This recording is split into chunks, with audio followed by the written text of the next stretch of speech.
The Guyana Telephone and Telegraph Company has committed to working with the National Communications Network in ensuring that the future needs of dead NCN journalist Akila Jacobs' daughter's future is secured.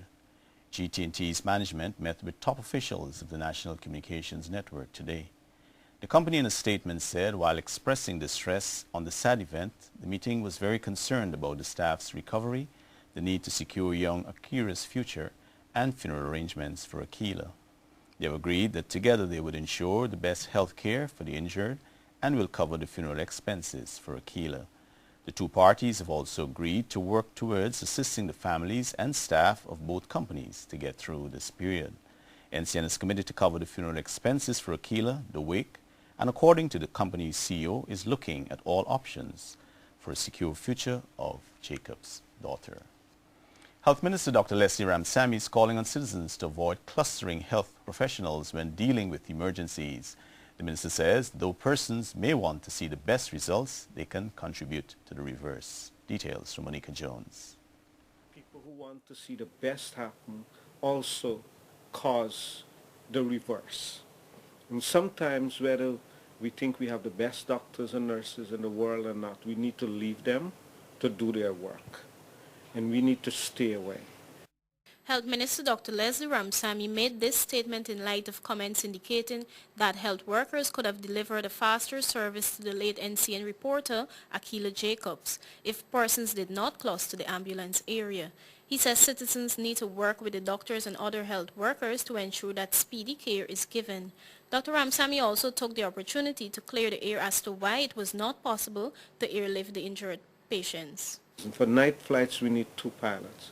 It means we would have had to go and find 2 pilots to come to do medevac. And by the time it gets there and be brought back to Ogo, I made a quick decision that they should be brought with the ambulance to save time, and that's what happened. So I didn't wait until I could verify whether I had a medevac. I simply reasoned at that point that before I could mobilize a medevac, the patients will be in Georgetown. Though the number of road accidents have reduced this year, Dr. Ramsamy noted that more work needs to be done to ensure safety, and citizens are being urged to assist in this regard. Anytime the police get active in stopping vehicles and looking whether they've met all the requirements, people scream about corruption and people scream that police are being too rigid and so on. These must not be reasons for not implementing the rules very rigidly, because today it's my family, tomorrow it's your family. It could be me today, it could be you tomorrow, and therefore we need to be serious in implementing the rules on our roads. Last Saturday's accident also left the GT&T contractor driver dead, 2 NCN and GT&T staffers, and a reporter from the Guyana Times injured. Onika Jones, the 6 o'clock news. A 40-year-old Blairmont Estate truck driver is now missing after he went for a late-night stroll on the seawalls last Wednesday.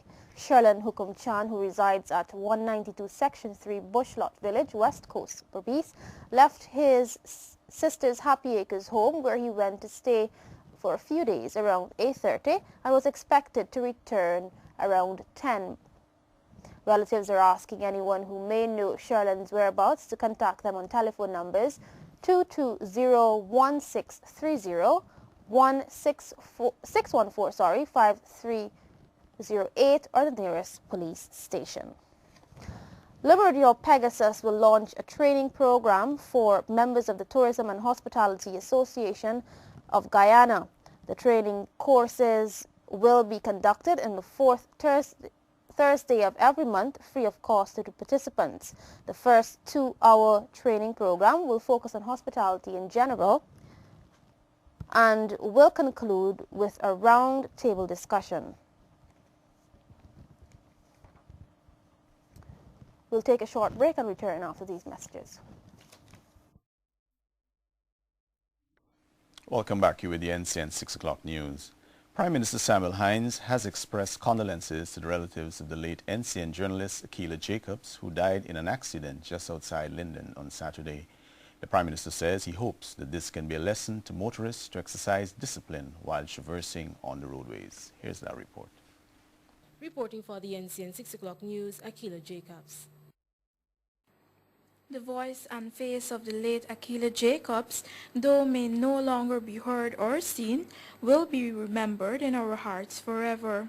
She will be remembered for the dedication and passion she exuberated towards her job, not only by her colleagues, but also the personalities she commonly interacted with on a regular basis. During a press conference, Prime Minister Samuel Hinds, whose sector Akila covered, sought to reminisce and comfort those affected by her loss. I think that I'll use this opportunity to extend condolences from the government, from myself, and maybe CEO GPL will extend his own to the family members and friends of Miss Akila. Yes, she's been with me on a number of occasions. He notes that accidents such as the one in which Akila lost her life could be avoided if motorists would exercise caution and discipline. The Prime Minister says these actions could lower the spiraling road accidents and reduce the number of lives which are lost each year. Chief Executive Officer of the Guyana Power and Light Company, Bar Dindial, has also expressed sympathy to those who are mourning Akila's loss. He reminisced on the last time that he spoke to her. He actually called me like 3 times to request an interview, and I couldn't make those schedules. And while I was there, she said, "Well, you're here. Let's have it," and we did. It is really hard to have somebody at our age, somebody who's obviously enjoying life and enjoying what she's doing, to have her life snuffed out. And I understand the impact on her colleagues, and we want to stand by you at this time.